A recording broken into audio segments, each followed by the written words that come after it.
to restore a further 20,000 customers between now and midnight or shortly thereafter.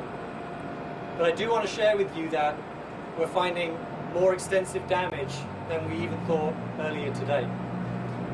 And we have been challenged by access to some of our equipment with blocked roads and significant hazards. In some cases, we are having to completely rebuild parts of our network. But we are working methodically through each issue, and we'll share that some of the hardest hit areas are in our northern and western suburbs of Milwaukee. Think Brookfield, Delafield, Menominee Falls, Waukesha. Some of our customers, for some of our customers, this will be a multi-day event. And we sincerely appreciate all of the support and patience that our customers are showing. Now, I'm very pleased to have here with me today Chief Aaron Lipsky from the Milwaukee Fire Department. Chief, we work together in a collaborative way on many of these types of events, nothing at this size but we really do appreciate all of your support, and I'd like to ask if you could share a few words with us. Sure. Thank you. Thank you so much. I was happy to be invited here to participate in this. I think it's important for the public to know a few things. This storm maxed out way beyond anything we were expecting. If we set up this sort of response for every rainstorm that came through town, right, we'd be very busy people. This occurred on a scale that I've personally never seen before, and I've been present for some of our numerous 100-year floods, right? So I will tell you that it is very, very extraordinary that we would ever have encountered block after block after block of large old-growth trees tipped over into the road. That is abnormal. So I'm not a meteorologist. I don't know what causes that to happen, but it is extraordinary nonetheless. What I will tell you about what we have prepared here for tonight, first off, is the opening up of an emergency operations center in partnership and with active participation at an extremely high level from We Energies. All right. This is to include County Office of Emergency Management has done just a bang-up job getting this going. We Energies has committed that information resource, Milwaukee Police, Milwaukee Sheriff, DPW, and I'm leaving some folks out. There's a lot of really dedicated folks functioning in this, what is essentially an information exchange point. This may not sound very glamorous, and people will rightfully ask, well, what is that? How does that get my refrigerator turned on quicker? And I will tell you, it is the thing that will get your refrigerator turned on quicker than anything else, is the accurate and prioritized flow of information. Because concurrent to this, I want everybody to understand something. All of the wires down and all of the wires hanging over fences and across rooftops, those need to be tended to by people with an extremely high skill set. This is not something anybody can play with. And those things absolutely have to be dealt with first. That is life critical. So we have created a system by which we are working directly with We Energies. We Energies has dedicated resources to our task forces that are going to be out and about responding specifically to these types of calls so that we can hit and run. We can get there, safe that scene, and move on to another life or property critical incident, safe that scene and move on. And the information flow to make sure we're not redundantly responding to the same alarm locations is also going to be critical. It helps, I believe it helps We Energies, get that system back up and healthy again, and it affords the city of Milwaukee fire department and the police department the opportunity to not have all of our resources spread thin, chasing on these things as individual units. We have ample participation from every agency that you could possibly imagine to make this work out. And I'd point out, of course, it started raining now, but the very most recent National Weather Service has this thing slowing down a little bit coming from the west, and that this may all be more focused on the south tonight.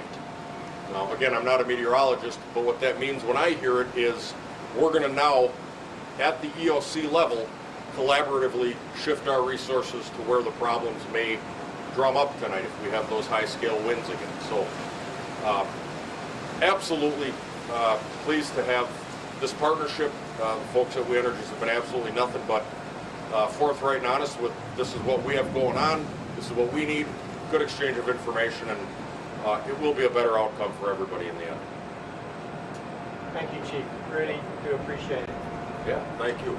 Anybody have any questions? Yeah, any questions? What was the peak of outages that you guys saw after last night's storms? We saw at the peak, I saw when I was tracking about 177,000 customers, but I got to share with you that we've restored and will restore by the time this is over a lot more than 177,000. As I said, we've already restored 130,000 customers. We expect to restore another 20,000 between now and midnight. And right now we have about 96,000 customers still to restore. And we have new outages coming in during the day that we're having to take care of. What would the worst case scenario be? I mean, in your challenge today, what was the worst case there?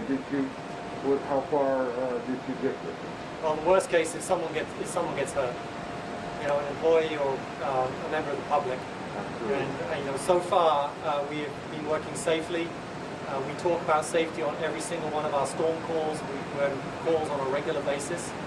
And so far everyone's following the procedures and working safely. Any comments you'd like to make? Yeah, I would say, obviously, again, to say that phrase again, that life critical or life safety risk is always, that's what keeps folks like us up at night, I guess. System-wide, I guess it would be not having ample resources to match the need. And this need occurred so quickly. Everybody remember the smoothing the curve from COVID, right? So this curve looked like this. It would have been impossible to try to smooth it because everybody got hit at the same time with a much stronger punch than we could possibly have expected. So that's why we are doing this tonight to prevent a recurrence. In the city of Milwaukee, over the last 12 hours, what was the worst thing that you guys had to respond to? You know, I'll tell you what, we had a number of structure fires, and we had a really, really substantial fire down in the 3200 block of Marietta. Very, very large home. A lot of access trouble, and at that exact moment in time, we were starting to deal with all of the other emergencies secondary to that storm. So we had kind of outlying companies coming into that fire. We had a very quick initial response, but we ended up needing 2 alarms worth of companies, and it took a while to get that all in place, but we held it to that one house, which is a trite thing to say because someone still lost their home, but it could have been very much worse. Was that a lightning strike? We're not 100% certain yet. I've heard that reported, I've heard a transformer, I've heard all these things. We have not determined that yet. Chief, that emergency operations center, that's not a physical place, right? That's a fully virtual thing that you set up. That is correct. We are. It's a virtual EOC right now that allows transmission of information, video, photos, voice. Very much like everybody's favorite meeting location, a Zoom call. It's a very similar concept. And we are standing by. If we need to pull a lever, we can easily turn it into a physical EOC. Are those utility lines just electrical lines? Are they other source lines that could have...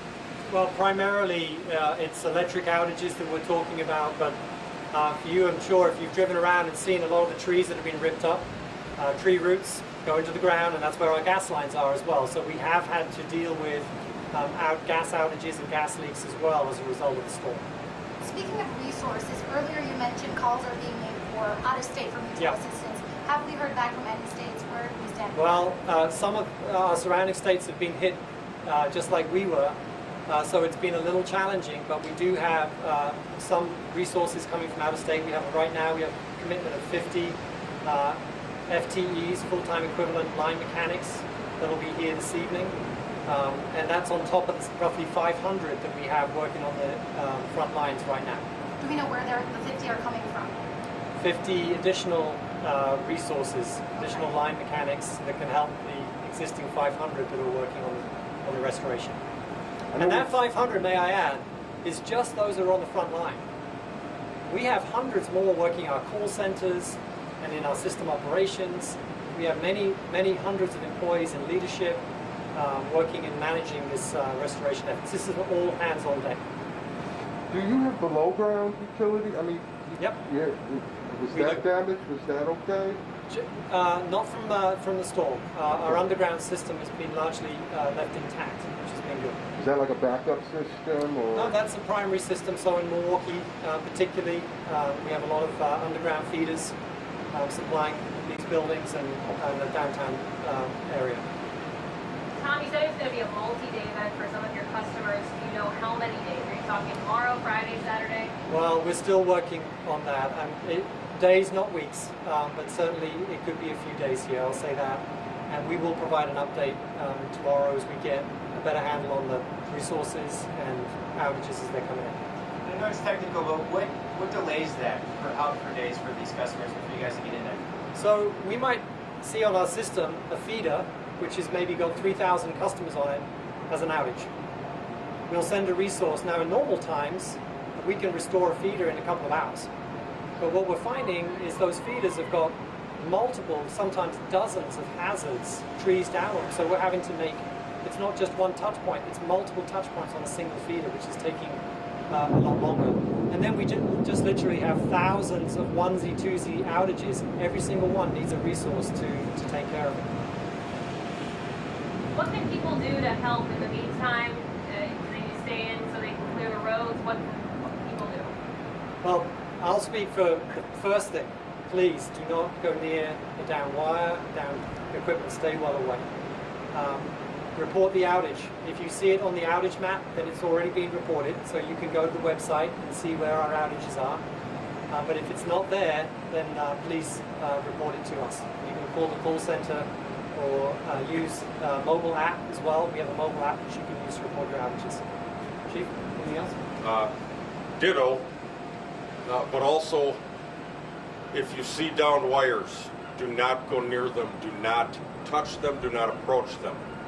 If you can visually follow it back and you see it's draped over a fence, a lawnmower shed, against a house, a garage, also don't contact that item. Electricity can travel through aluminum siding, it can obviously travel along a metal fence. Stay away and keep everybody away. And I would offer, as an adjunct to a call center that is working non-stop to make this all happen, feel free to pick up the phone and call 911 if you believe this hasn't been reported. And again, we're sharing the information in the background with the EOC, with We Energies. It's not an imposition to us, right? We would rather know about it. We can get resources in line to go and address, and at least make sure that it's not causing a fire or about to cause some real danger to somebody. Chief, is it safe to use the gas utility in your home for cooking? I was asked that by a neighbor. Yeah, it's as safe today as it was yesterday or the day before. Yeah, if you smell gas, perhaps that's evidence of a natural gas situation, which We Energies and us will also happily come to and deal with. So if you smell the gas, then maybe don't start your pilot light and light candles and all that stuff. Call us right away and get your folks out of the house. But in general terms, your natural gas situation should be the same. Chief, do you feel like the standing up of this virtual EOC, is it you guys learning something from yesterday, or is it just like a magnitude of that storm that says, hey, because so much of our infrastructure is already damaged, we just need to be ready just in case? It's a bit of both. It's a great question. It's a bit of both. We have had a lot of practice with interoperability and collaboration, both with We Energies and with all of our other partners, and some for some, just decent high-level events, and some for unfortunate events. And so this is an extension of that, an expansion of that. And quite frankly, the Milwaukee Fire Department doesn't really like being caught unaware. And I can't emphasize how fast and hard this thing hit yesterday. We weren't expecting that. Do you have a ballpark number? We heard from the energy side, but for the first responders that are involved in this, have any idea how many people are involved with that EOC? I would ballpark it between 15 and 20 right now. And each one of those links feeds out into each organization's working command structure. So it's many more than that, but the main EOC 15 to 20. Then for either of you, do customers need to worry about any sort of a power surge with all your devices or whatever plugged in? What's the advice for people that are waiting for the power to come on as far as kind of maintaining their home? No, they should not need to worry about a power surge. We have equipment that protects our customers, for example, from a lightning strike. And so as we restore customers, the lights will just come back on. There will be nothing they need to do. It'll be pretty seamless for them. They might need to reset their clocks and the like, but apart from that, it should be pretty easy. You may have mentioned this earlier, and I apologize if you did. Are there certain areas of the city that really hit the hardest? Yeah, so the northern and western suburbs of Milwaukee were particularly hard hit. So Menominee Falls, Brookfield, Delafield, where else do we have? Menominee Falls, I mentioned, some of the northern suburbs. We also saw damage all the way down in Kenosha and Racine. It was pretty widespread. If you look at that storm front as it came across, it was all the way from Green Bay all the way down to Chicago. I mean, it just ripped right across the state. And is there certain areas of the city of Milwaukee itself that got hit harder than others? Within Milwaukee City itself, really not just the metropolitan area. Yeah, I mean, we've got outside of the underground system. So, yeah, Metro North, Waukesha, and just a little bit further out, I know, but yeah, really the suburbs of Milwaukee were the hardest hit. More so than the city. Yeah, more than the city. Unless you live in the city.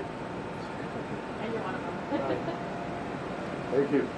Thank you again, appreciate all the patience of our customers. Really. Appreciate your interest in the story too. Yeah. It helps for us to get that safety message out. All right. Good, thanks. You appreciate it.